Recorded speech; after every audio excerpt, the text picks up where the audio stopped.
Chapter 1. Everything happened too quickly, too much. One moment, Derek was just sitting in his chair, watching his pet rats play and explore his room. The next thing he knew, it felt like he was thrown out by a typhoon, like a giant grabbed him by his shirt and yanked him hard. And now here he was, staring at the sky, or what was supposed to be the sky. He couldn't see the stars or the black void of space. It was just an ominous purple, with violent streams of what looked like thick clouds obscuring every conceivable sight, down to the horizon, with bolts of lightning dancing and flickering across random surfaces. The air was heavy. It felt somewhat warm, that strange area between cold and warmth, like you're both feeling a bit chilly, yet also warmed up at the same time. He felt his chest seize up, his lungs not working and his mind a blank. What the hell is going on? What happened? What is this place? Where is everybody? Slowly standing to his feet, he finally mustered the strength to tear his gaze from what passes for the sky to look at his surroundings. The first thing that came to mind was that this was some Stranger Things shit going on. He could tell that this was his neighborhood, yet not. The houses were there. The streets and the lawns looked similar, but they were off. Not right. Was this a parallel dimension? Or worse, was this some kind of psychotic break in some mental illness he never knew about that just now manifested? A nuclear war finally broke out, and this was just some made-up dream that his brain created for his final moments? Just as Derek felt he was on the verge of completely breaking down, he was jolted out of his panic by a clearly monstrous voice, shrill like a shriek from a banshee, punctuated by inhuman clicking. Fighting through his paralysis, he looked around for a hiding spot. There, an opening in Henry's deck. Bolting forward, he dived to the ground and then crawled underneath, turning around to keep an eye out front. Derek poured every ounce of concentration into controlling his breathing. He's played a shit ton of video games over his life. While others may be confused or even offended at the idea that you could apply keystrokes and finger movements to real life, this was all Derek had to draw from. He's no soldier, no officer or agent, just some college dropout who has no idea what's going on. And when the encroaching monster appeared, Derek's heart stopped. A Lovecraftian being, just a pulsating mass of flesh with writhing tentacles and a large bony beak floating lazily in the air. Derek's willpower over his breath shot over 100% at this point, his eyes locked on the monstrosity. His gaze was pulled away by movement. It was another person, slowly creeping along a wall of a house opposite where he was. Derek immediately ran through every thought in his mind. This monster was an unknown. Could it see or not? Can it hear or no? The fact it's levitating implies that there are other rules of nature it's broken in regards to its existence, so Derek can't take chances. As sickening as it was, Derek had to accept that there was no way he could get out of this alive if he tried to help the other person. All he can do is survive. When the other person, a middle-aged man, now that he got closer saw the monster, he let out a quick shout of surprise. The monster let out loose an ear-shattering shriek. The man screamed in response and ran like hell, but the monster grabbed him with its tentacles. Within moments, Derek had to endure the sounds of that thing eating the man alive. Even when it was done, even when it no doubt moved on, Derek remained, thoroughly paralyzed by terror. Right now, the only thing he can think of is that, so long as he stays where he is, he's safe. How long did he stay there? How many hours or days did he stay put, content in letting this evil new world run its course around him? Does time even work here? Are there no longer a finite amount of his life to live? He may never know. When he finally returned to this reality, it was by the gentle prodding of a hand. "Sir! Sir! We're here!" Feeling relief, he uncurled himself to greet his new friend. Yet he was shocked into silence by what he saw. It wasn't human, not entirely. It had the shape of one, but as Derek's gaze focused, he realized it was a rat man, and it actually spoke English. "Sir, that thing is gone now. We're safe." It spoke to him, its voice expressing assurance. What Who are you? Derek finally spoke, the ability to speak returning to him, yet hyper-vigilant about the Ratman. It's me, sir, Scarface, remember? It said, a sense of hurt in its voice now. Derek squinted as he studied the Ratman's features, and a wave of realization choked him. He saw the scars on his face. It was those same scars that were born from when he was rejected by his mother. How? I don't know, sir. Scarface replied with a sigh. 1 minute I was playing with Albert and Splinter in your room, and then we were just thrown about. I hit something hard and it knocked me out. When I came to, I was, well, like this. Derek's eyes drifted to the ground, struggling to process everything that was happening. What happened to this world? And now, what happened to his own pet rats? He then looked back to Brown-furred Ratman. You haven't seen Albert or Splinter anywhere since this happened, right? No, I couldn't find them anywhere, Scarface answered as he shook his head, shuddering with a shaky breath. I was actually starting to think I'm the only one left. Then I smelled your scent. You smelled? Oh, right, Derek said initially with confusion. He remembers that when he read up prior to getting the rats. Considering how long he's had them, it's a no-brainer that they would recognize him. Though considering what's happened. Sir, I'm scared, Scarface said with a stammer. What are we going to do? How will we stop that thing from killing us? How? Hey, calm down, Scarface, Derek said, a sudden burst of courage surging in him when he saw Scarface starting to break down. And also, I guess I never said my name, eh? I'm Derek. Derek, okay. And, sorry, Derek. Scarface nodded. All right, let's think here. Derek began, shifting into a crossed-legged sitting position. The, world has gone to shit, obviously. People are getting killed by monsters, as I've seen. And apparently, unless you or you three are the exception, it seems animals have become more human from this. It's odd, Derek, Scarface commented, sitting down as well. Every time I think back to your room, I can feel just how different it is. I can't even figure out what I was thinking then. I just went and did things. Not that it was a problem. Well, most of the time. Derek shrugged with a little smile. It was fun watching you guys figure things out, playing with your toys and such. Scarface let out a sigh and then wrapped his arms about his knees, curling up some. Derek, we can't go home, can we? It's gone, right? Derek felt the sharp zing of pained realization before he quickly fought it down, making sure to look at Scarface with a determined face. Let's not think about that right now. Let's focus on finding Albert and Splinter. Once we do, then we figure out if we can leave this shitty hellhole. But I couldn't smell them anywhere, Derek, Scarface reminded him. He reached out and placed his hand on Scarface's shoulder.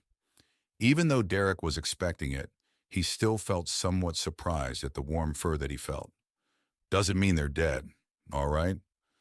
Unless we find bodies, we keep assuming they're out there and we don't stop until we find them, okay? Scarface took a few moments to purge his fear, shown by him letting out a deep huff and then displaying a determined look of his own. You're right, I may not have smelled them, but even with the scent of death, none of it was from either of them. We'll find them, Derek. Good, that's what I want to hear. Derek grinned and patted his shoulder. All right, I think it's clear, but we keep an eye out at all times, okay? Got it, Scarface affirmed, moving to his fours. After a quick survey from their hiding spot, the human and his rat man emerged. Taking one last look at the damage done to their former world, they began their search for the missing duo. It was the same as what Derek had seen when he initially came to. It was a dark and twisted imitation of his home. It may have the appearance, but it is extremely obvious that something was wrong. However, after their encounter with the strange, almost Lovecraftian creature that was most definitely hostile as far as they're concerned, the appearance isn't what bothers them. It's what this strange new world now hides and holds. It was when they arrived at what was the town playground that they found another soul, a human, though younger this time, probably around his age, though Derek doesn't recognize him from the college. Seems to be an edgelord, though, given the way he looks. "Hey," Derek said as he made his way over. The man turned to face him, a casual expression on his face, as if this was just another day to him. "Yeah, what's up?" he responded once Derek stopped at conversation distance. "You all right? You okay?" Derek asked him. The man just shrugged. "I mean, we're dead, aren't we? No real problems." "I don't think so." Derek shook his head, then crossed his arms. "Something's happened. I'm thinking some fucked up shit, like from the mist. Heard of it?" "Nah, we're dead," the man asserted casually, "and I think we're better off for it. We can finally start ignoring stupid things like hunger, famine, and all of that." Kay," Derek responded, unsure of what else to say. "Well, have you at least seen anyone else?" "A few people, yeah, but I don't know where they went," the man shrugged. "And it's not my business anyhow. I'm actually going to go ahead and look around for those who already died before us. It'd be awesome to hear what they have to say." Derek just stared in abject confusion as the man casually walked away. But what he did say definitely started some thoughts in him. Are they actually dead? And what they're seeing, walking around in, is the true afterlife? Not caring whether men have been sinful or not, just a one-stop destination for the departed? But what about that creature Derek witnessed? How do they fit in? If this truly is the real afterlife, what role do they play here? Is this just an entire ecosystem, and that the souls of humans are just another species within that system, unaware of where they fit in? "Derek," Scarface cried out softly, gripping his arm. "I can smell them now! Albert and Splinter!" "Oh shit, all right, let's go!" Derek snapped out of his thoughts quickly. "Lead the way, man. Your nose is better than mine." Scarface already took off in a careful jog, Derek following closely. They would stop here and there, Scarface confirming the scent he was following. They traveled through several areas of neighborhoods, separated by parks or good stretches of the main highway in town. It wasn't until that Derek was about to ask Scarface for a quick rest due to his aching feet that he turned, apparently with a rat's version of a smile. "They're close by. I think they're around here." "Okay, try not to be too loud, all right?" Derek suggested, still keeping a lookout. "We don't know what we'll attract if we start shouting now." "Right, that's a good idea." Scarface nodded. "Come on, let's go." With a quick little huff, Derek prepared himself for one last stretch. He was never an athletic man, and he was surely paying for it now. While not exhausted, his feet are just killing him. Thankfully, it wasn't long. Scarface stopped over by a corner, making sure to stay low. He started to call out for Albert and Splinter in a semi-hushed voice. Derek, too, got down next to him, looking at every spot, both for the rest of his now intelligent rats and for any possible danger. Each time Scarface called out without answer, their worry and concern grew. Derek was starting to think that maybe they had just now moved on. As he was about to suggest that to Scarface, he shot out of his cover, letting out a small, happily relieved chuckle. There they were, approaching from the other side of the street. Albert and Splinter, the duo unmistakable. It was good enough that Scarface was here. Now that they both are here too, things are starting to look up, he thinks. "There you two are?" Scarface exclaimed once they got close. Though true to what Derek had grown to expect, he immediately took on an angry tone. "Do you have any idea how worried I was? I thought you two were dead." "Glad to see you too, Scarface." Splinter chuckled dryly, the black, furred rat leaning against the wall. "Master!" Albert cried out happily, wrapping Derek in a big, tight embrace. "I thought you were dead. Both of you. I didn't know what I'd do if—" Hey, it's okay, Albert," Derek said soothingly, holding him back. "We're all here, alive and well, and I'm really glad that you're okay, all of you." "I am too, Derek," Scarface said with a smile, his angry voice disappearing as quickly as it arrived. "Oh, right, Albert, Splinter? Master's name is Derek."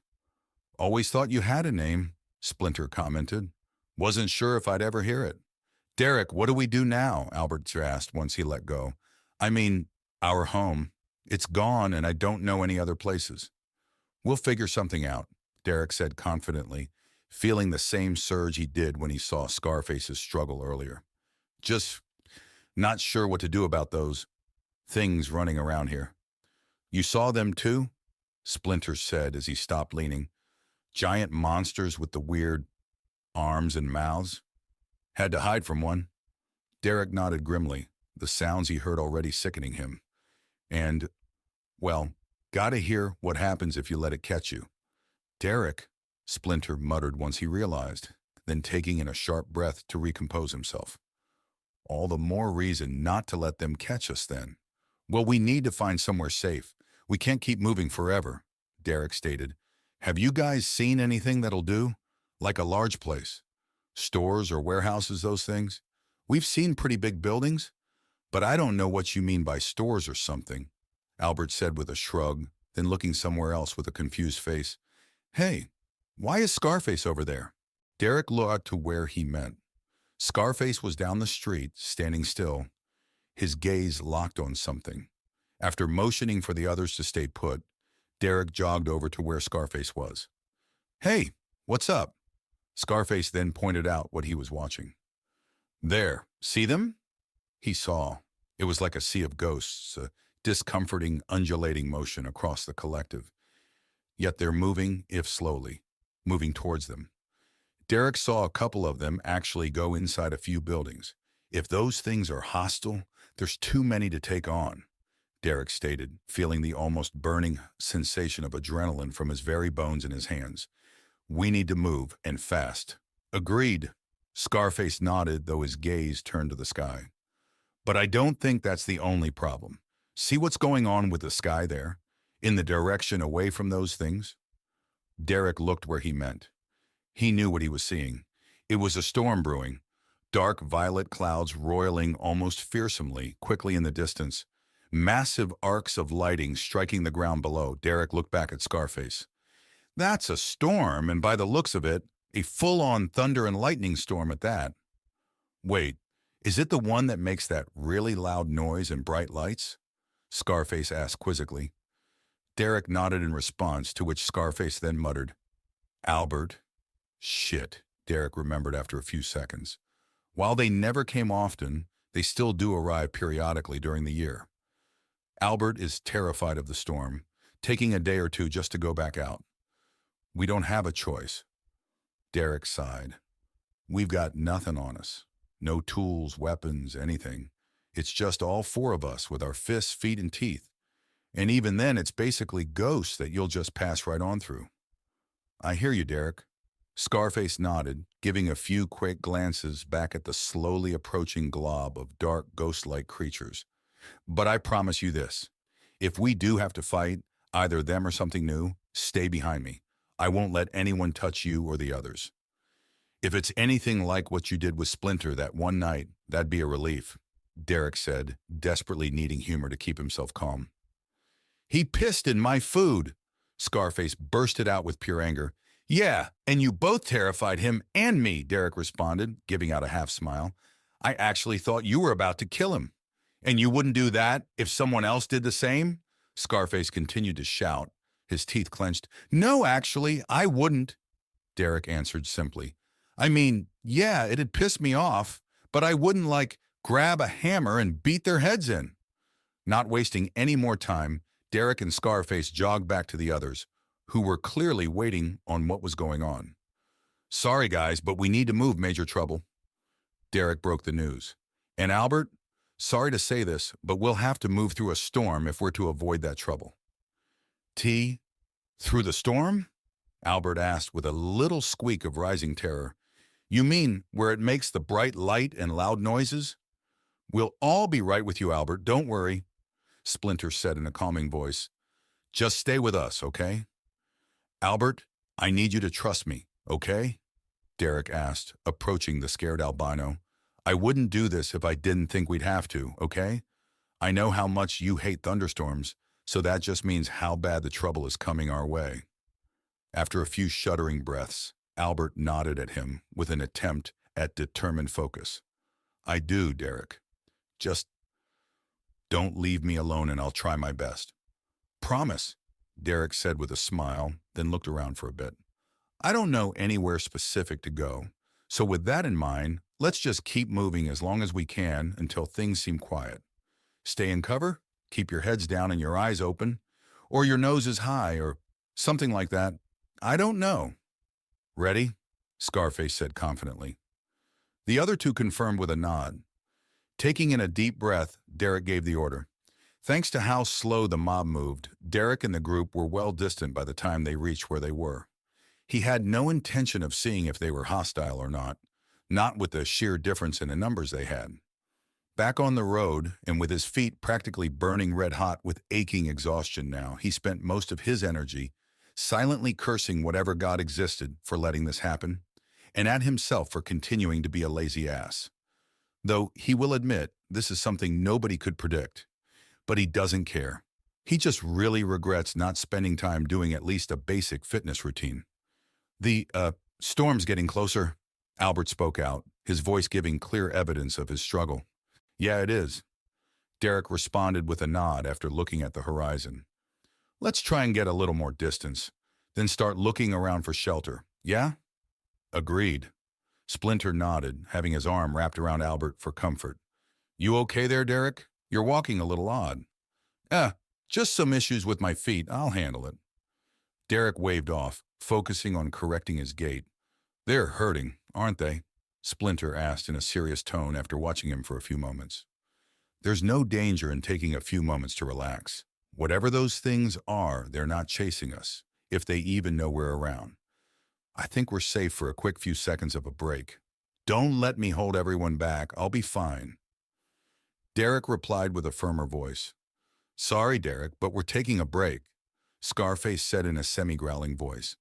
What happens if we get into trouble and you fall to the ground because you pushed yourself too hard? I can handle it, all right?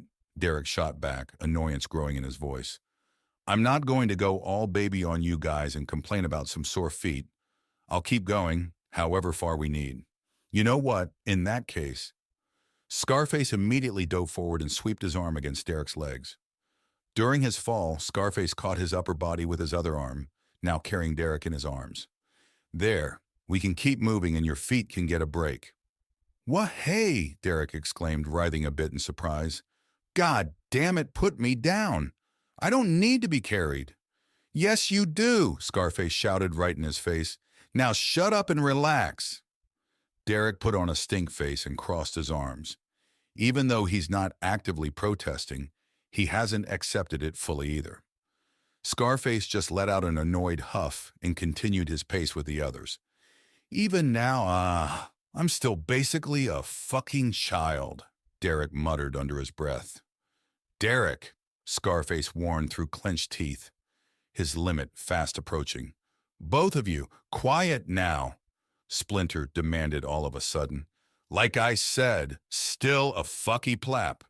Scarface rapidly shut him up with a hard smack of his palm to Derek's mouth, glaring at him with unholy anger, while growling, Trouble's coming.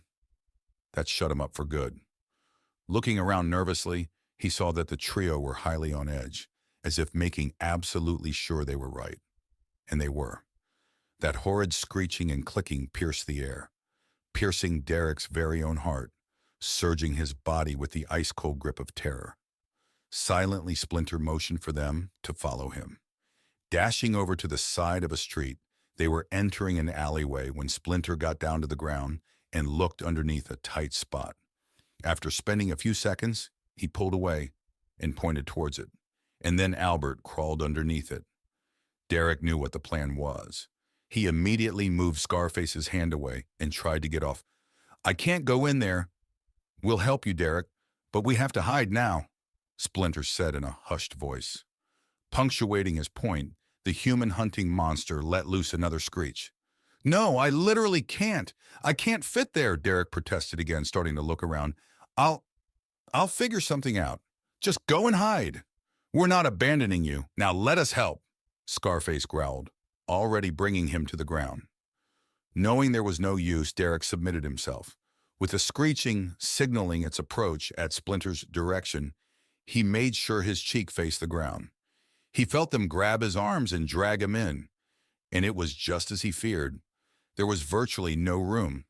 He can't even look up without his nose squishing against the underbelly of the building they were hiding under. The fear of that thing, the growing tension of its approach and the sense of crippling helplessness was already taking a toll on him, the air growing thin, feeling his heart race faster and faster over time. "Derek, stay calm. We're okay," Splinter said to him, gripping his shoulder softly. "We're all right here." As much as he wanted it to, it didn't make a difference. Derek is still feeling the struggle of keeping it together. If that thing finds them, he's a million ways fucked. He can't move, can't even turn the way he is. Are his feet in? It feels like they're outside, and there's Scarface, turning around like it's not a big deal. So apparently they still have their old flexibility, but now augmented by a more human body. He nearly smashed himself into the building when the monster let loose yet another screech, this time making it clear it's practically right there. With no other choice he could make, Derek just closed his eyes and tried to go somewhere else mentally, thinking back to his old life. The time he went to Disneyland with his family, got to ride the Tower of Terror and that Indiana Jones ride as well. The simple times where he just sat in his chair, watching his pet rats play and explore the room, and sometimes even playing a few games as well. "Derek," Albert nudged him as he spoke in a hushed voice, tearing Derek away from happy thoughts. "It's gone. We can get out now." "Then fucking do it already. I'm fucking dying here," Derek exclaimed. On cue, he felt his legs being grabbed, followed by him being dragged out from under the building. It was Splinter and Scarface, and who immediately helped him back up. "Derek, breathe," Scarface instructed, holding him by his upper arms. "It's gone and we're out. It's safe to move now." Heaving and finally starting to feel calm now, Derek looked about. Albert wrapped his arms around him, holding him tight. "We're sorry. There wasn't any better choice, Derek. We'll keep watch. Just let us know when you're ready, okay?" Scarface stated, already keeping an eye out towards the street. Derek just nodded and hunched over, trying to breathe out the remainder of his stress. Albert tried his best and continued hugging him tight, not knowing what to say to help. "Hey, Scarface," Splinter spoke up. "You see that? Was that there before?" Scarface walked up beside him and looked to where he was referring to. Off in the distance, there was a bright column of light that pierced the sky itself, a water-like movement along the edges. After staring at it for a little bit, Scarface shook his head. "Derek, what do you think?" Splinter asked gently. "Something we should check out or just ignore?" After getting up and seeing what he was talking about, Derek let out a long sigh, finally ready. Better to know now. Come on, let's go see. It was the stuff of any fiction books or movies, fantasy or sci-fi. When Derek and Co. arrived at the mysterious column, they discovered it was actually some kind of portal or gateway to what is clearly the real world. It was a valley blanketed with green, thick forest, a vibrant green layer of grass everywhere, finished with a range of white-topped mountains. Derek wasn't sure where it was, but he didn't care. That was home, a much better bet than where they are right now. All that stood between them and home was a narrow, natural bridge that seemed to lead into hell itself. "What do you think, Derek?" Scarface asked, unsure what to think.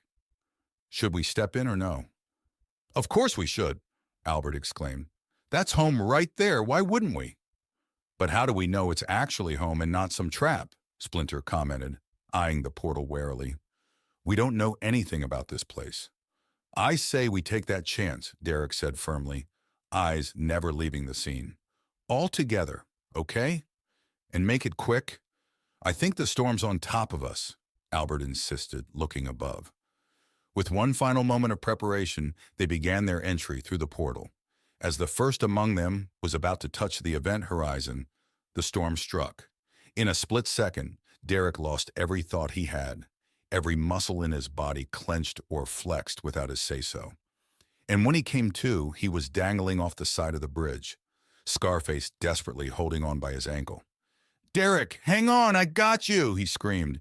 In an unstoppable tidal wave, Derek felt panic surge through his body, more so when he saw what awaits should he fall.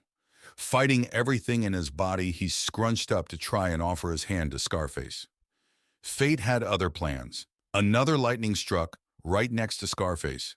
While not making impact, it startled him, which led to him losing his grip. And as Derek felt true weightlessness, every emotion he had leaving as well upon his grim realization, he watched as his once pet rats were leaning over the edge of the cursed bridge. "Derek!" Albert let loose a scream that could leave any throat raw. Scarface and Splinter just stared at him, no doubt in traumatized shock. After that, Derek met his fate. Upon passing through a wave of pure energy, his body disintegrated. He watched his clothes disappear, as if Thanos himself came and delivered his infamous snap. Then his flesh, exposing his inner systems, and then his bones, and then nothing. A black void. No feeling, no sound. Is he dead? Is this what true death is like? Just a black void of nothingness? Is this what he has going for him for all eternity? Just nothing? Well, maybe not nothing. He has the crippling pain he still feels. The last thing he saw was Albert, Splinter, and Scarface having become shattered at his death. They're going to be alone now. They'll only have each other to rely on. They won't have the human who, for as long as they can remember, raised and loved them. Not only that, but even if they come back to the world they thought lost, they'll have to brave it by themselves. If there was a God, Derek would spend all of his eternity cursing them for allowing such a thing to happen. The thing that, as far as he knew, ended the world. Allowing him to die in front of his own pets, who somehow got more human-like bodies and intelligence. He could have talked with them, hang out with them even. As weird as it sounded, Derek could actually have had so much more fun with them now that they weren't just instinct-driven animals. Jesse, a voice tore him from his thoughts. Startled, what he wanted to do was look around, but he wasn't sure if he was doing that. "Hello?" he called out. At least he could talk. But what unnerved him was the lack of an echo in this void. "Jesse?" it responded, sounding surprised. Is that you?" Who is this?" Derek responded, actually feeling hope. Where am I?" "Please wait, Jesse. Not much longer now." The voice, definitely a woman, said in assurance. I'm not." Derek felt something. The fact he felt anything was a shock in of itself. It was a tugging motion, like someone reaching out and pulling him. "What are you doing?" "Jesse, please don't resist. I'm bringing you back," the voice answered. "We'll be together again." I don't..." And this time the tug was far more forceful. A full-on yank, and when it happened, he fell again. Just like he did off the bridge. He didn't know if he screamed to his end, and he doesn't know if he's doing that right now. But unlike the gentle, insidious, slow stop when he fell off the bridge, this one hit him hard, as if he fell down onto the ground from a great height. And when he made impact, everything rushed over him. He could feel grass and dirt, a warm breeze over him, the smell of the outdoors, and he could hear faint rustling of trees. And pain. Pain across his body, though he soon realized that would be obvious if he did actually fall from somewhere high. Not only that, but his mouth felt weird too. "Jesse," the same voice, now much clearer, spoke out in hopeful suspense. Once he got his bearings, Derek started getting up slowly, turning towards the source of the voice. He was shocked. It was a bat. A woman by the cleavage on her chest, wrapped in rather fancy-looking clothes, finished with silver and gold jewelry adorning her person. I'm Derek. Who are you?" he asked, not sure if that was the right move. The Batwoman's posture noticeably slumped and gone limp. No doubt whatever hopes she had were dashed. "You're not him. Well, you're alive now. Go away so I can focus," she said in a disheartened voice. I don't understand. What did you do?" Derek continued. But he noticed something when he reached out his hand. It wasn't his, there was fur on it. Staring at for several moments, he looked around. He spotted what seemed to be a pond and dashed over it, looking into it. It wasn't his face. It was a rat's face now. His face. Staring at it in abject disbelief, it soon gave away to anger, quickly turning back to the bat. "You! the fuck did you do to me? Why did you turn me into a rat?" I said, "Go away," she replied simply on her knees as she was packing up some things, most likely ritual items.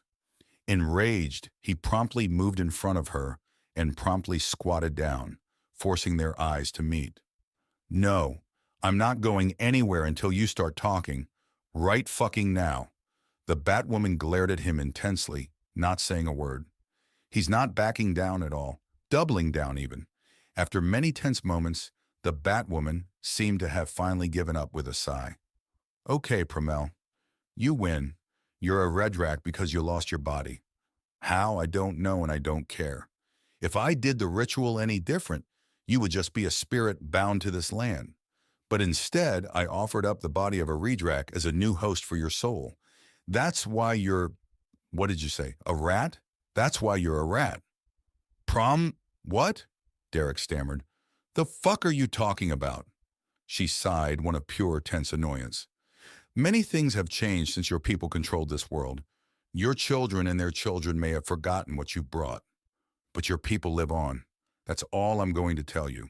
If you wish to know more, there's a Redrak village nearby, or should I say a rat village. Seek them out.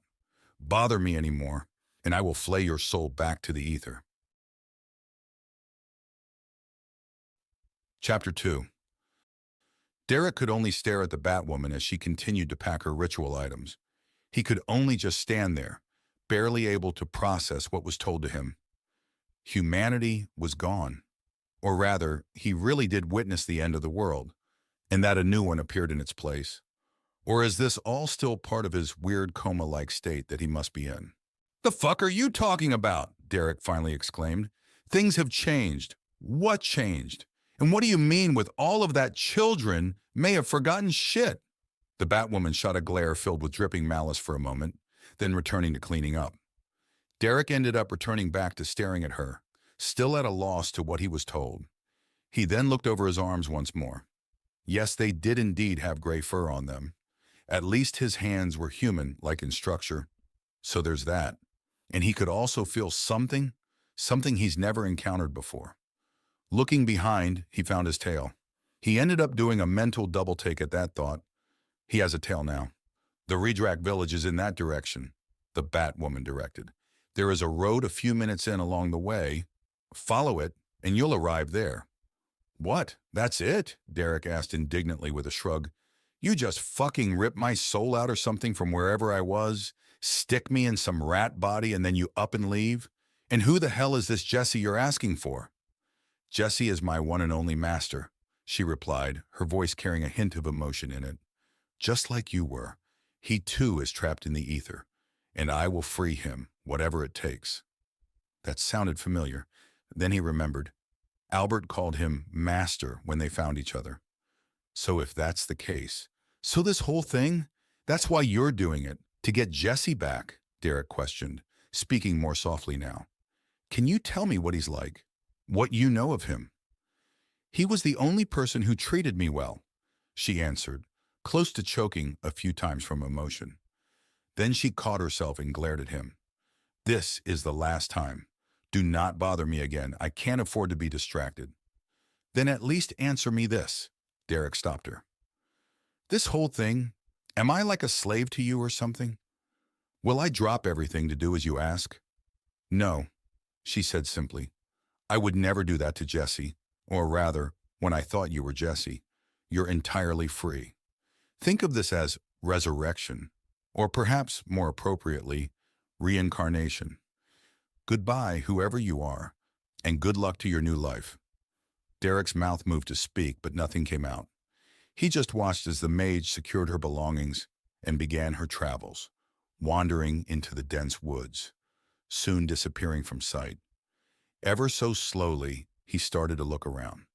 It looked familiar, like the woods outside of the city, yet he just knew that they hid danger behind them. Unknown enemies and threats. With his heart racing faster and faster, his chest tightening like a vice, his fear was starting to take hold of him. He's all alone, in a world just like one he escaped. Familiar yet not, its warm invitation mere bait for something darker. And then his mind wandered back onto when he was cast off of the bridge. Albert's horrifying scream of terror, the soul-shattered faces of Scarface and Splinter. All of it was burned into his mind and memory. He found himself on the ground, unable to hold back his own terror and despair. What is he to do? What can he do? And what does this world contain for him? What kind of world is it now? Has the entire Earth been thrust back into the Stone Age, but now with other intelligent races competing with humans for dominance? Or is even worse, has the world changed to prehistoric times? Humans are just tribes of furless apes living in caves and barely speaking, whereas the other potential races are far smarter. A snap of a twig broke his thoughts. Instantly sitting up, his mind became obsessed with scanning the trees, looking for whatever caused the twig to break. And then rustling of leaves, an unexplained breeze on his back. He can't stay here. He needs to leave now. Derek remembered the Batwoman's directions. For a few seconds, panic made him forget where exactly it was, but he figured it out. And it was then that he took off. Flensburg, Kingdom of Swibia. Aenwald shot up from his bed in a cold sweat, his chest desperate for air. The dream happened again, but this time it was more vivid, more illuminating. He needs to speak with the Tribune immediately. Wasting no time, he immediately grabbed his fine robes, hastily put them upon his person, and rushed down the hallway, illuminated with mana-charged crystals. It only took him several moments of fast walking before he barged through the thick wooden double doors, arriving in a chamber dominated by a circular depression in the middle, rings allowing a crowd to seat themselves. Aenwald strode through that passageway that took him to the center. On cue, the Tribune appeared from beyond his vision and quickly took their seats around him. Upon podiums intermittently dotting the furthest ring, the senior tribunals await his word. Grandmaster Aenwald, what have you seen? One spoke. It began like it had before. He started, taking a deep breath. I was in a dark void. No smells, no sounds, nothing. Then a man's laughter pierced the air itself, each one like daggers into my ears. Before, it would end there. But not now. Now I have seen more. I was in a field, but one that was not lush or vibrant. It was dead, desolate, and devoid like none I have ever seen before. Even the sky seemed to be dead from what lay before me. The soil below bore no grass, the very earth dug up and exposed with massive holes across the field, and within them I can see the mangled, twisted bodies of what seemed to be warriors. I believe I was witnessing a field that hosted battle, a battle whose sheer destruction is mythical in brutality. Clinging to the soil, the air seemed sickly and uninviting, and as I walked through it, my nose was assaulted by the most pungent, foul-smelling odor I had ever experienced. It was of such strength that I could hardly breathe, my very chest alight with fire. And it was then that I heard a familiar sound. A battle between men, a duel even. When I looked to where the sound was, I saw who was fighting. Two ghosts, shadows within the air, fighting each other with awesome ferocity. One with sword, the other with hammer. I recognized the silhouette of one. It was one of our own, a royal knight of Swabia. As of the other, I only know this by its own silhouette. It was a Redrak. And then, as they continued their fight, the same laughter once more pierced the air, and before it ended, I saw a great evil eye burst from the sky in terrifying fire. It was then that I saw a demon blade launch forth and struck my chest. That was when I awakened. The Tribune burst with feared activity. No longer hushed, they spoke in full volume, each one desperate to speak of their fears and to find any reason why not to be. It's the end times, a man exclaimed. Did you not hear his words? Everything lay dead or dying. Are the Drakfolk moving against us? A woman asked. I have heard whispers that tribes are uniting nowadays. Why would we fight them, though? Another, an older man, commented. If the Grand Master saw an Amel or Demel fight one of them, it would make sense. But why us? We've been amicable with the Drakfolk. Thank you for informing us, Grand Master, one of the senior tribunals said with a bow. As you can see, I am sure we'll need some time to discuss this ...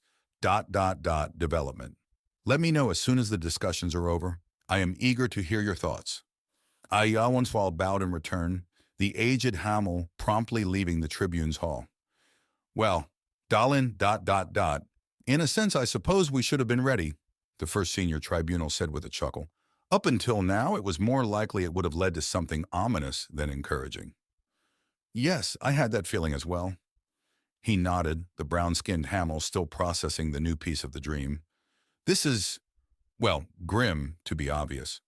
What Einwald has seen is most clearly an act of destruction, one that seems to eclipse the sundering itself. What holds my thoughts, however, is that the dream implies that we would be fighting the Redrax themselves. Is it possible they're returning to their former glory? I don't think so. The Redrax are still entrenched in superstition and legends. Haim sighed as he shook his head, the lighter Hamel leaning against the wall. I'm more curious about the laughter. How does that play into what Einwald saw? Could it be a demon? Dalin asked with concerned curiosity. It's possible. Haim nodded grimly. Demon activity across the land is slowly rising. Just as with the Great Demon War, their arrival was heralded by a wave of demons left to their own. Yes, but, Dalin sighed after a moment, now that I think about it, it could equally be likely it is not a demon. The Grandmaster did not explicitly say who was laughing. Our only clue was a great eye born of fire in the sky, thrusting a demon blade into him. While one could argue it's a demon, I think it could be a mortal who sold himself to damnation for power. Remember, Lord Geralt? Yes, Aonwald did not see a demon fully, and there have been accounts in history of mortals acquiring fell arms forged and ensorcelled by demons. Haim sighed again, nodding. After a moment, his expression changed to tense trepidation. But the Redrac fighting a knight, that still concerns me. Even if the Redrax are not on the rise, something still occurs that'll cause what's symbolized by what Onwald has seen. What if we're not dealing with a Redrac warlord intent on resurrecting the old empire, but instead maybe uniting them in a bid to cast long-due vengeance upon us? You think so? Dalin questioned, his arms crossed west. If that's the case. You remember the rumors of a Redrac clad in crimson armor, slaughtering Ormel tribes to the east? Could he be the one Einwald glimpsed in his dream? Maybe.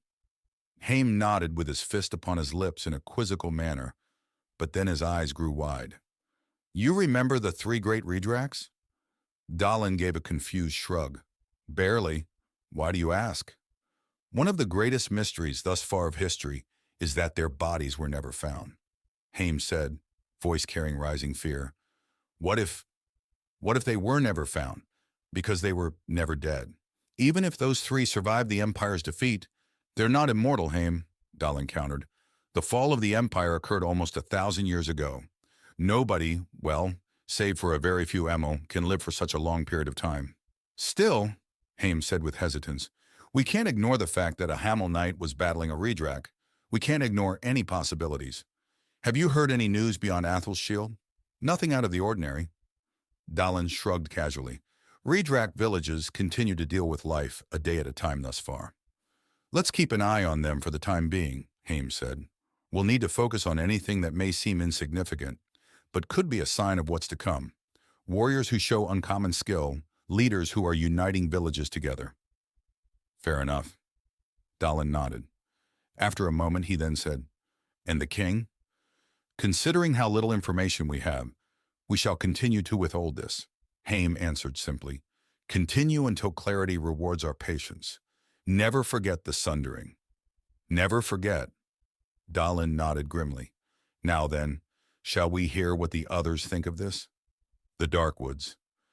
Derek stopped for a moment, letting out a deep breath. He found the road that the odd Batwoman described. As much as he hoped for it, it wasn't paved. Not even concrete or stone, just a dirt path. He's not sure whether to treat that as evidence in regards to the world he's in now. Is he truly in a pre-industrial medieval world? Or was he just out in some rural area with a bunch of farmers or country folk? There was only one way to find out for sure. Derek stayed on the side of the road, one half a lifelong habit of safety, the other half shortening the distance to the woods if trouble finds him. And ever so paranoid and fearful, his eyes darted along the woods, always watchful for anything amiss. He doesn't know how long he had been walking for when he saw something. It was light, growing stronger down the road. Without sparing a second of thought, Derek darted over to the trees, hiding behind a bush. He realized that his gray fur would make it difficult for him to blend in. Deciding that covering himself in dirt would make too much noise with the bushes, he instead positioned himself to try and be covered up as much as possible. It was only a few moments before the source of the light revealed itself. It was some kind of patrol. Rats, or redrags, but they don't seem to have armor on them. If anything, they're wearing some rough clothes that could use some washing, and a few of them had pitchforks, scythes, and shovels. They were peasants, farmers, ranchers, and the like. What are they doing out here? Were there bandits or criminals running around, and the police, or more appropriately, the guards aren't doing anything? "Vala!" one of them shouted, hands cupping around his mouth. "Vala, can you hear us?" A search party. That's why they're here. But Derek doesn't recall seeing any other rat around when he was brought back. Unless, is he Vala? That very thought made him sick to his stomach, as well as petrified with fear. If he is Vala, or rather, that Batwoman stuck his soul into Vala's body, how the hell will he handle this? What can he even say? Well, his stomach answered that question. He's starving, and he hasn't found anything that could pass as food thus far. Unless he wants to try out leaves or flowers, fuck it. Ever so timidly, Derek revealed himself, though not all of his body, considering he had no clothes. "Hello?" The party immediately snapped their gazes onto him. Derek, in a brief second, was terrified he made a mistake. However, he saw that, through their body language, any tension they had was lowered, if some. "Ho there, stranger," the rat in front greeted, lowering his scythe. "Are you all right? Did you have a run-in with that vile Bardrak?" I think," Derek replied, unsure what he meant. "Do you, mean a woman? Does rituals and knows, magic?" He saw several of the peasants tense up. Could that mean that the Batwoman he talked with is the Bardrak? Or a Bardrak? "Yes, the very one." The lead rat nodded grimly. "She is an evil witch, been terrorizing villages across the land, slaughtering good families and taking whoever she fancies. Considering that it's been too long for them to react if he was Vala, it's probably safe to assume that Derek's not Vala, which brought some relief to him. I did encounter her, but I didn't see anyone else. It was just me." The party looked at each other, exchanging silent, grim thoughts. The lead rat then approached Derek, sliding his scythe into his belt. "What's your name, lad? Where did you come from?" And there's the question he didn't want to answer. Will he just go for it? Tell the truth? Or are they just going to think he's some madman whose mind was broken by the murderous witch? Derek rapidly grew worried he's taking too long to answer, so he just went for what popped into mind. My name's Derek," he began, shaking a little. But that's all I remember. Just woke up and saw her. "And nobody else, Derek?" the rat questioned. "No, just me and her." He shook his head. "Do you know where you were?" One of the others spoke up. "Were you in a house, a clearing, anything?" "I was in some kind of clearing in the woods," Derek answered. "It's, if you go up the road a little ways and then go right into the woods. I'm sorry. I can't remember how to get back. I just wanted to get away." "Easy, friend," the rat assured him, placing a hand on his shoulder. "Don't beat yourself up. That witch is vile but dangerous. We don't blame you for wanting to get away quickly. If it helps," Derek began, "she said that she was wanting someone named Jesse, looking for him, and when I came to, she told me I wasn't him." That got their attention. The lead rat seemed to do a double take and then walk back to the party, where they started talking with each other rather fervently. Again, Derek feared he made a mistake. After several moments of intense conversation, the leader returned to him. He proceeded to feel his body, squeezing his arms, pressing fingers against what must be vital spots. Derek wasn't sure if he should feel violated or not, but at least the rat wasn't taking advantage of him yet. Feels alive, he spoke. That caught Derek off guard. What the hell does that mean? What are they thinking? What's that supposed to mean? Derek exclaimed, absent-mindedly covering himself. Based on what you've told us, we think the witch is forcing the dead back to life, the rat explained to him grimly. Curiously, though, you're as alive as anyone else, warm and breathing. She's a necromancer? Derek blurted out in fear.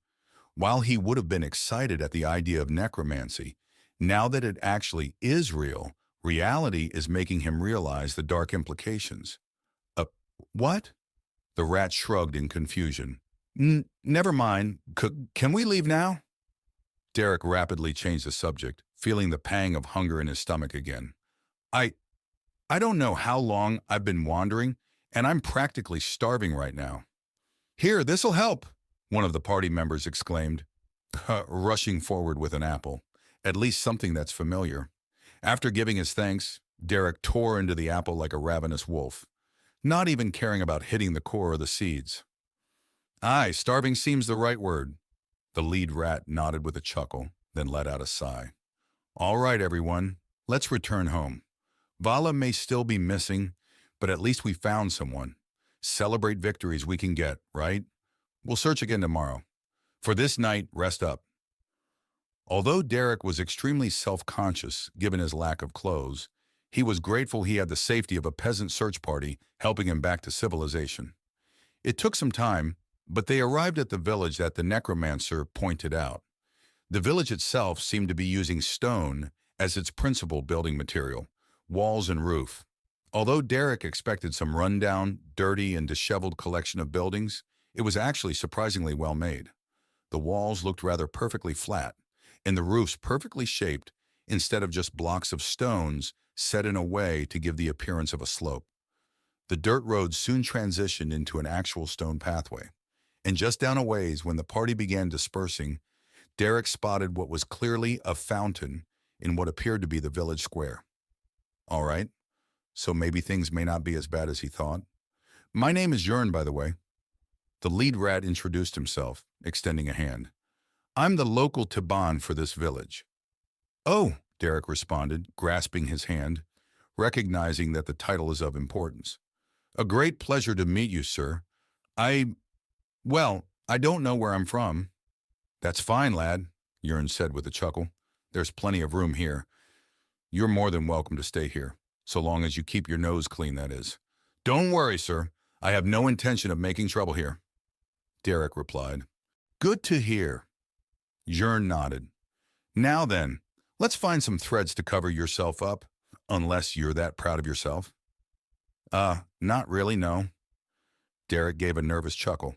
He was actually surprised that he kept forgetting he was basically completely nude. He's starting to think that the fur he has is acting like permanent clothing for him, not letting him feel the exposure he would get were he a human. Do you also have food to spare? I don't think that apple did much for me. Of course.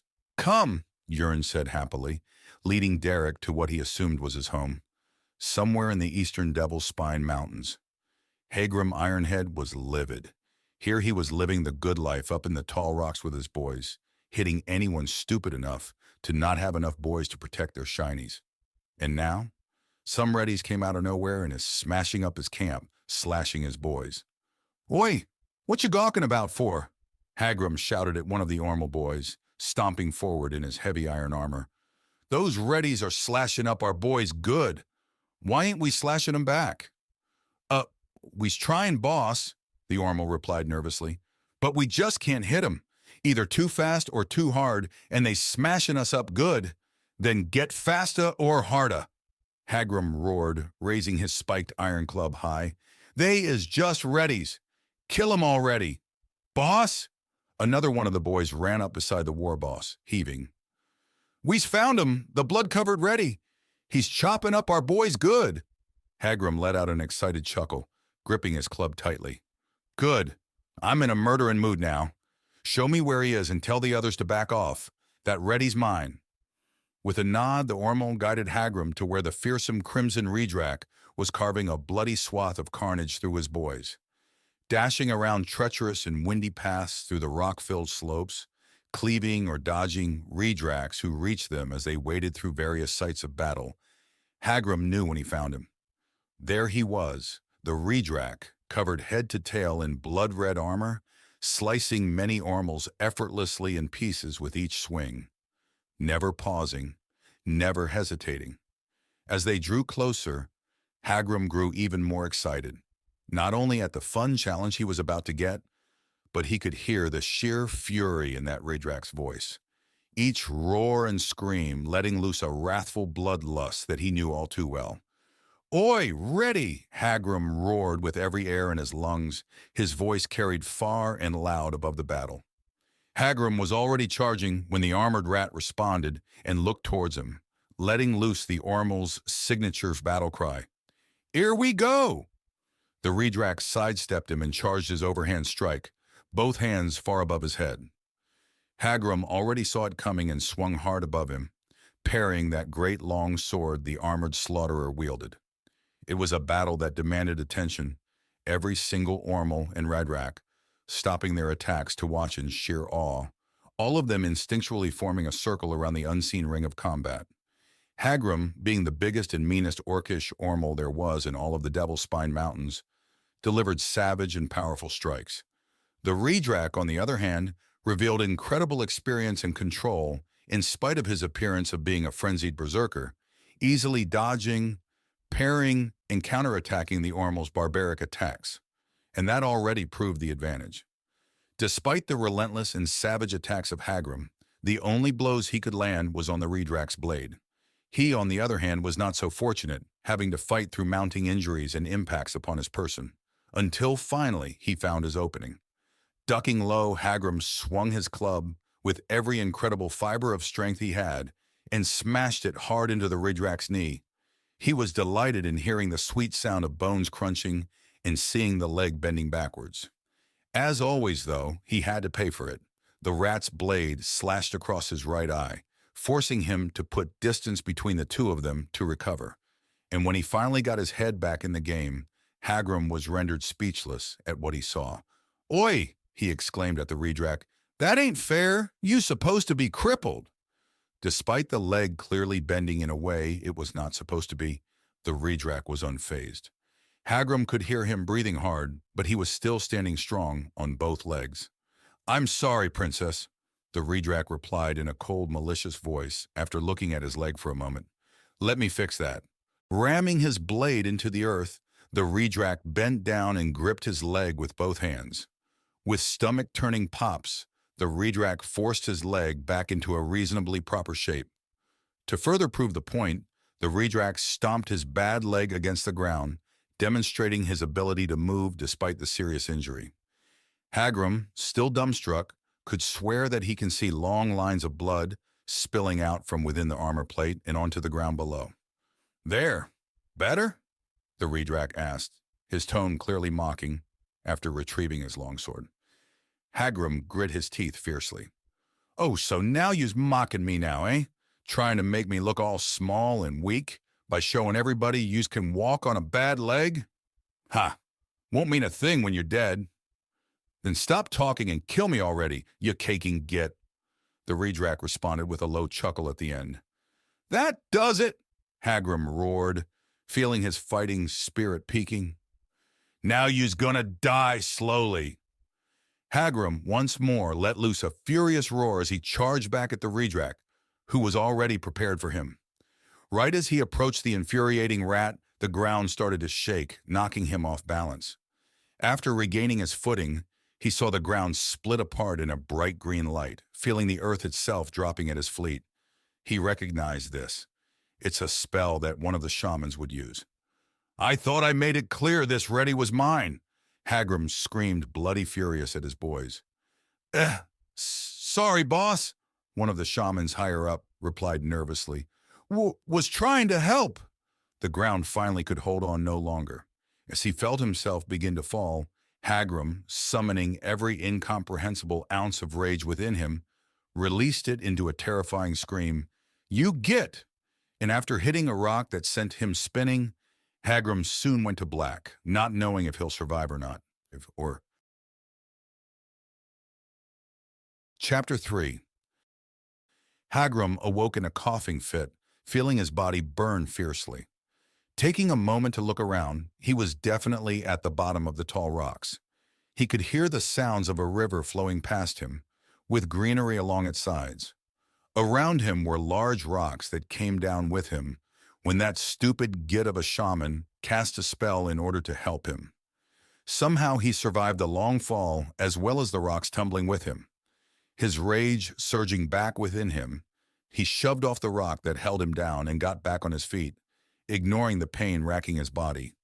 He couldn't find his trusty smasha anywhere, though he did have his armor, dented as it was. Hagrum looked up to the blue sky, and with an enraged, determined scowl, he made this proclamation to the gods themselves. "All right, now I'm mad. That ready made me look bad in front of the boys. That shaman no doubt got rid of me to become the boss himself. But here's what's really going to happen. I'm going to take a little while, let me bones get nice and good again. And when they are, I'm going to find that git shaman, and I'm going to smash him good. Make his brains squirt out of his eyes. I will. Once the boys are back in line, I'm going to do more than just find that ready. I'm going to find as many boys as I can, and I'm going straight to his home.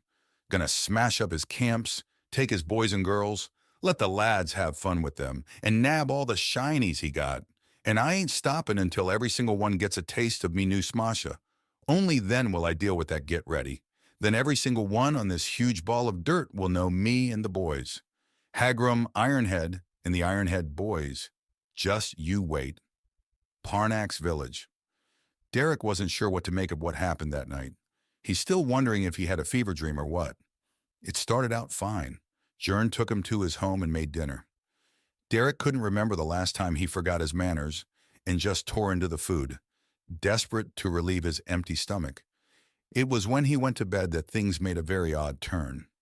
Jern tried to crawl into bed with him. When Derek demanded answers, Jern explained that because of the trauma he had dealt with, it wouldn't have been right to leave him alone. Derek didn't buy it and said he would be fine. Thankfully, as far as he's aware of, actually sleeping through the night was uneventful. He expected to have nightmares of what he went through, but as usual, it was just a black void as always. Closed his eyes, and when he opened them, it was morning.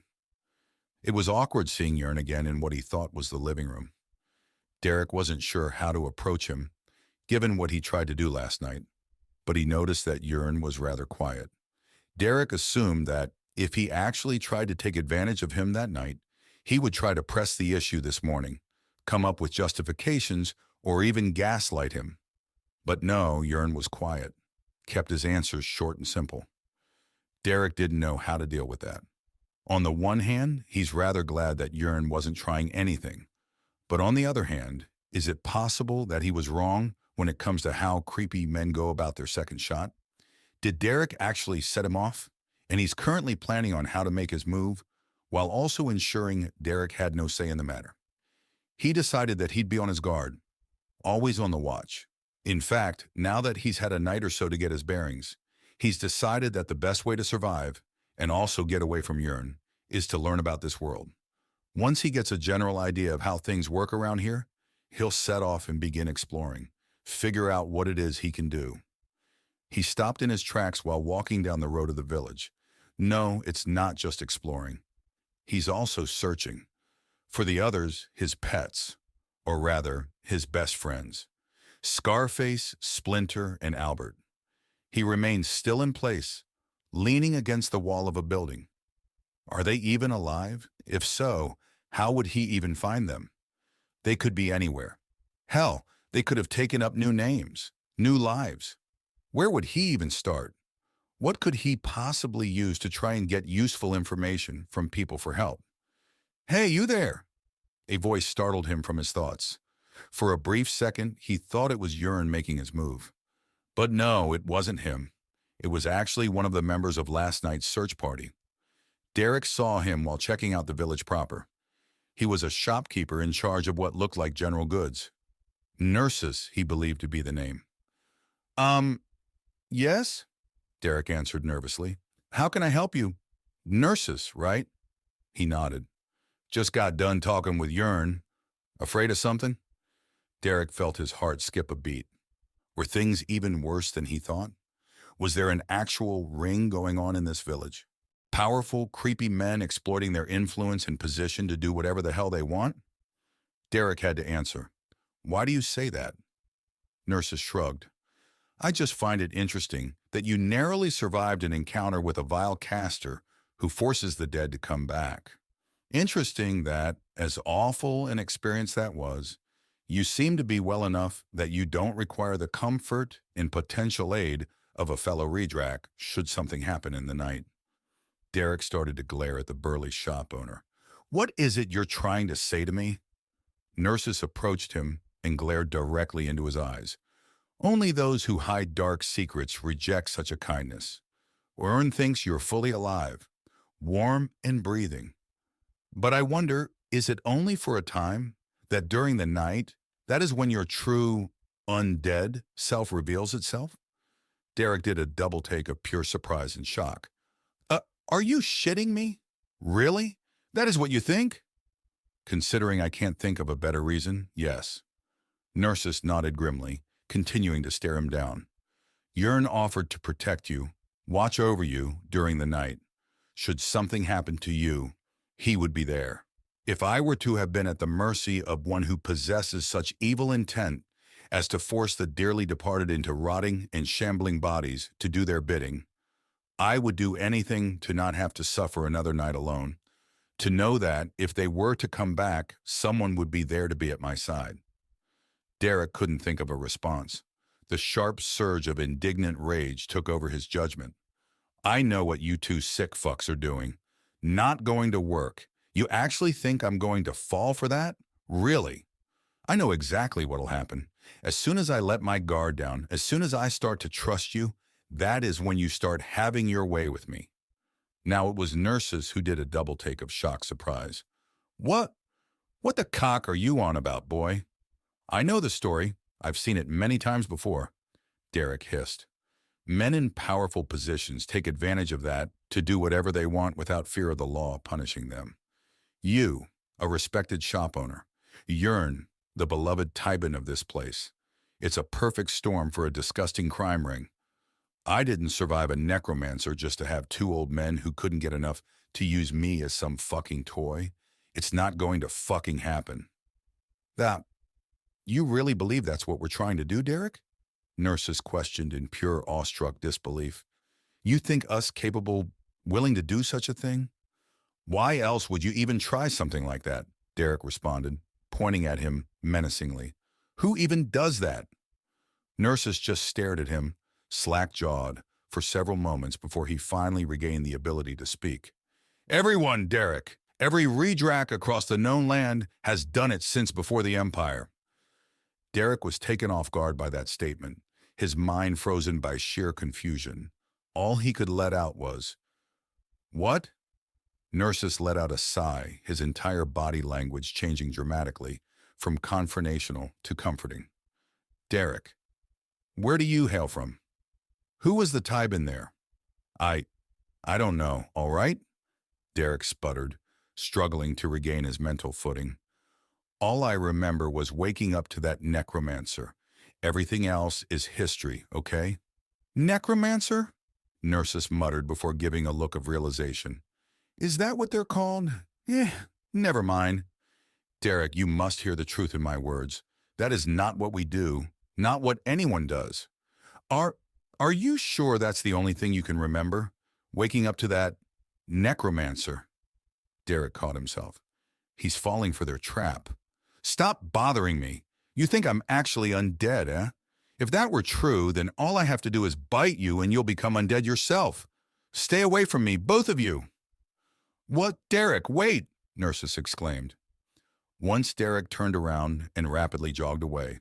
After a few steps, Nurses let out a resigned sigh and just watched him fade from view. Within a few moments, Jörn walked up beside him. What happened, friend? Jörn asked. Nurses just looked at him for a few moments, pure dread in his eyes. We were completely wrong.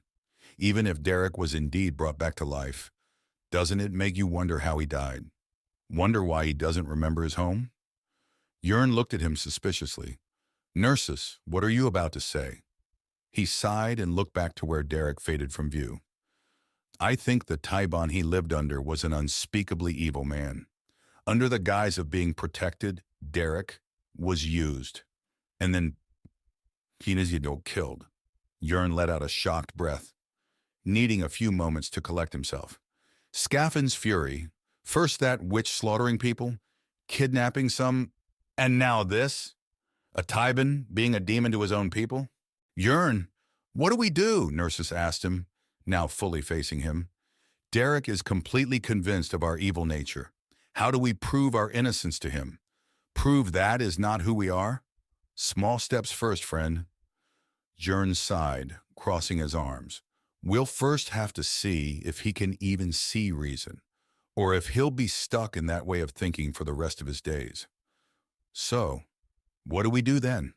Nurses asked with a shrug. Jörn stared off into space for several moments before looking back to Nurses. Trust in truth, Nurses. Mauseyon, Kingdom of Swabia. King Ar'yr strode through his personal garden, soaking in the sights and smells that it contained. Tall, perfectly cut, columns of bushes acted as guides upon the stone pathways that guided visitors across its scene. Periodically, it would open up to great clearings that contained thick, diverse collections of flowers and shrubs. The regal Hamel was taken out of his admiration by the sounds of a royal guardsman approaching from behind him. My lord, Unterkönig Alfricht Hohenzollern II has arrived. Good. Send him forward. Arthur nodded, the young black-haired man taking a seat upon a lavishly cut wooden bench. With a bow, the steel-clad guardsman jogged away. It was only a few minutes when the Unterkönig, Lord of the Eastern Lords, arrived. I've heard a great deal of this garden, Your Grace. Alfricht complimented with a polite tone, taking a moment to take in the scene. Words have done it no justice. I thank you, Lord Alfricht. Arthur gave a slight bow of his head, deliberately not using the hollow title of an arrogant noble. Such a shame that what we must speak of will taint their beauty. The Eastern Swabian leered at the king, crossing his arms. I have a feeling what it's about. I've received another complaint from our Amel friends on the northern coast. Artyr stated with a sigh, eyes wandering back into his garden.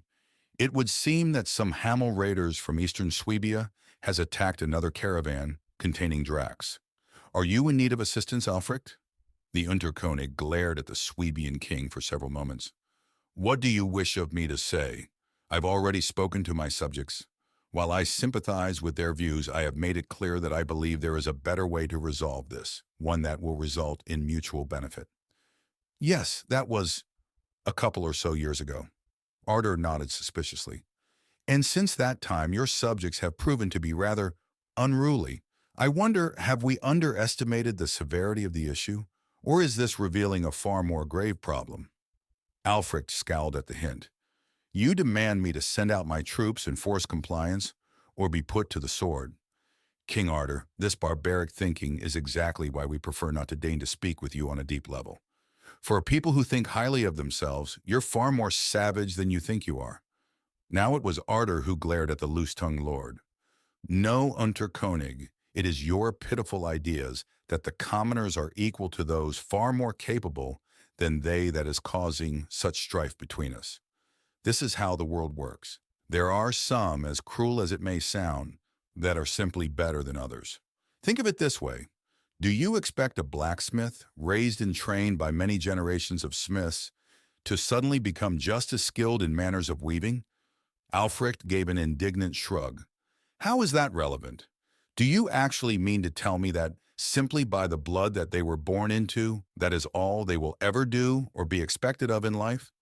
You actually believe that we're incapable of changing our fates, our destinies, by our own hands through effort and force of will? No, Alfricht, I do not, Arthur said simply, slowly rising to his feet. This is how the world works. If you're born a commoner, you will always be a peasant, whose duty is to work the fields and feed their brethren and their betters. If you're highborn, you will always be looked up to for leadership, guidance, and protection. Alfric stared down the king, pouring every ounce of anger he could into his eyes. No, you are wrong. Every word you spoke of is but a mere flimsy shield for a highborn who has been conditioned to think that those beneath them are inferior, not even Hamilkin. Just because you bear blood of your ancestors does not establish your path, only the actions in your life. Of course, I'm perfectly understanding that those of us in the East are clearly more capable than you wine-guzzling children. Ardor's face tensed in reaction. Watch yourself, Lord Alfric. Remember who it is that you speak to. If not because I carry the blood of St. Athel himself, then by the throne I possess as King of Swabia. Alfric let out a long, decompressing sigh before giving a bow, never breaking eye contact. Of course, my lord. Back on topic, I give only the truth. I have done all I can in regards to the overzealous actions of my people. What you demand is simply impossible. Impossible or just unwilling? Ardor challenged. Surely you're aware of what the Amel plans to do with the Drakfolk, yes? Alfric questioned. You are aware that the Amel carts away good, innocent Drakfolk to their vile villas, where they proceed to tear the very fur from their bodies. And sometimes, as punishment for disobedience, they do so while they're alive, yes? It is not our place to dictate them. Ardor sighed as he shook his head. If it is considered highly impolite to barge into another man's home and demand he does things differently within said home, why should it be any different between kings? Surely you jest, Alfric exclaimed in shocked surprise. Have you not heard what I've just said? The Imel are skinning Drakefolk, sometimes alive, and then they prance and dance about in those furs as sickening clothes. Do you not see the absolute savagery in that? Regardless on how disagreeable some actions are, they are our kin, Ardor replied calmly.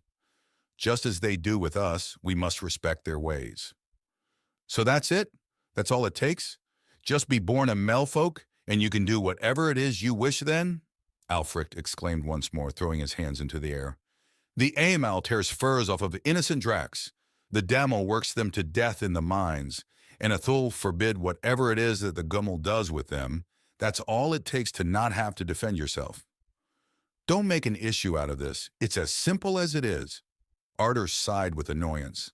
They are our kin. All of us respect each other and will eternally be at each other's aid should the need arise. Alfric was steaming, close to heaving from the sheer rage he felt. Yeah, is that why the sundering happened? Why it was so destructive and needless? Simply because our kin went to a wasteful war and we must support them as kinsmen do? Ardor bristled at those words, his fist clenching. Don't forget yourself, Alfric. You know that is a topic we do not talk about. Ah yes, I forget. You Westerners are still adamant that the Drakfolk are heralds of evil, and all that we oppose, yes? Alfric continued on before letting out a huff. Our talks are over, my lord. I apologize that you've received yet another complaint. But there is nothing I can do, and I don't know how many times I must repeat that before you finally understand. Good day, sir. And with that, Alfric spun on his heel and stomped away, all too eager to distance himself.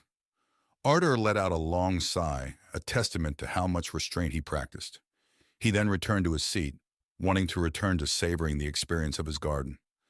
He only had a few moments, though, before he was interrupted by an approaching Hamel. It was his Divii Advocati, Malox. That was quite the conversation, my lord. Can I at least have some time to myself before we begin, Malox? Ardor sighed, slumping in his seat somewhat. The sooner the better, I'm afraid. The dark-skinned Hamel shook his head. Are you absolutely certain that the Unterkönig was simply unwilling to solve the problem? The Eastern lords lead a different life than we do. Perhaps there is cultural or political factors you do not fully understand. Alfric was given the arrogant title of Unterkönig, under king, I believe it is, Ardor replied. While he was careful in making sure that it did not convey he was my equal, it's clearly a sign that the Easterners do not understand the natural order. As I've mentioned, they're a different people, despite being Hamilkin, my lord, Malox said calmly. There is already a cultural divide between us. And then there's the long, lingering animosity regarding how the two of us view the sundering. And finally, there is the reprehensible actions of our Amel friends in the Skirning commune in regards to their Drak trade. Are you sure that the animal's way of life is to be respected, no matter the immorality of such a way? That's not what you do, Malox, Ardor protested. We are all brothers and sisters under the venerable Prommel.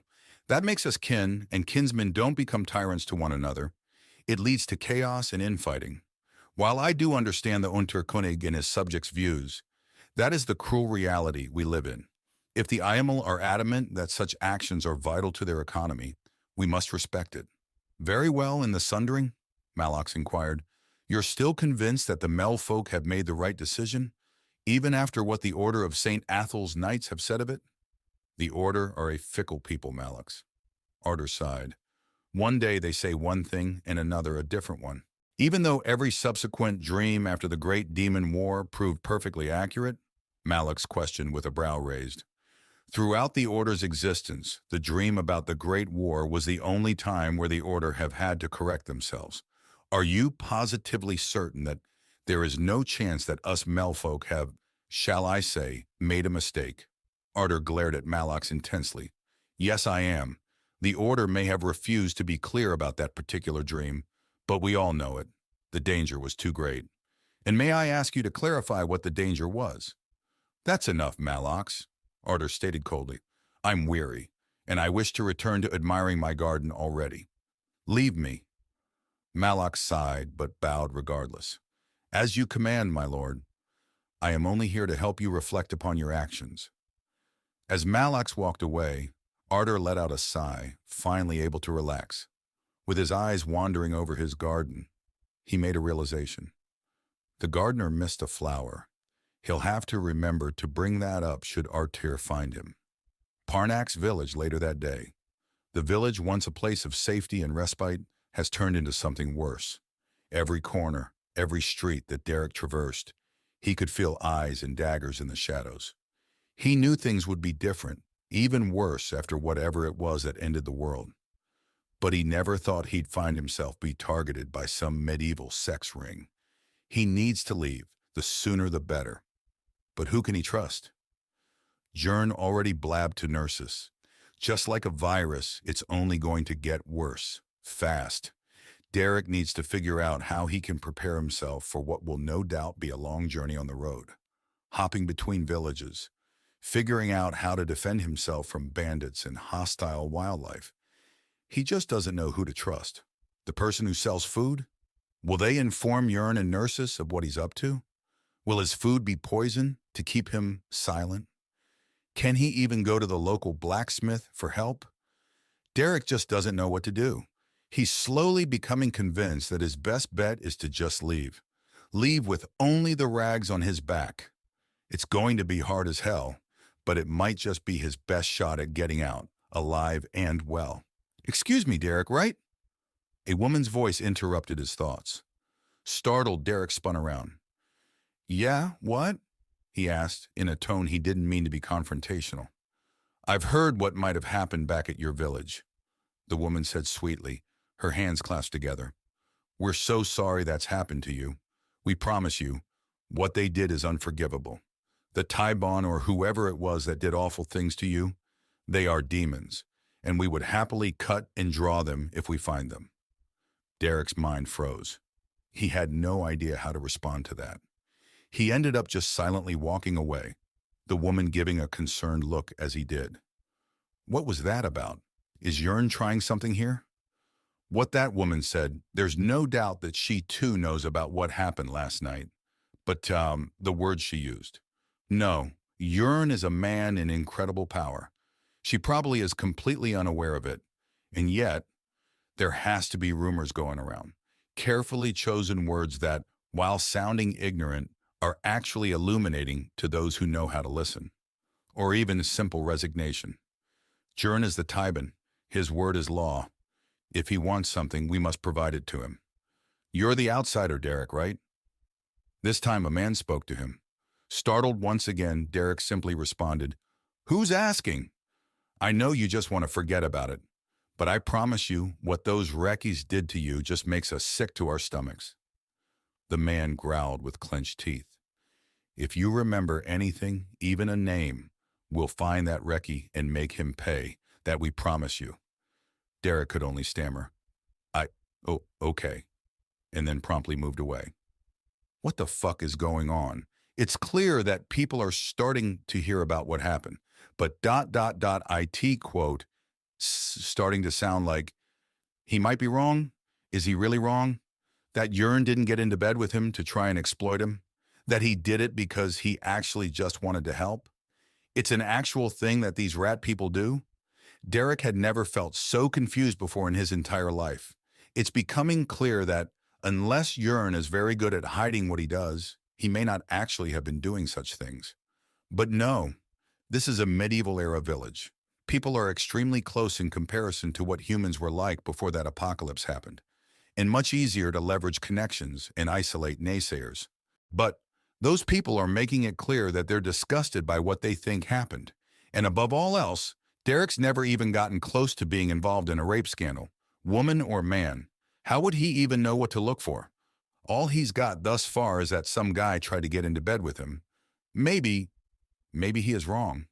He's still thinking like a human, or more specifically, a modern human.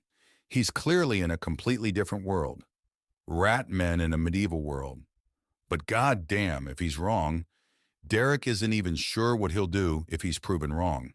But that also made him realize, right now he's at a very strange crossroads.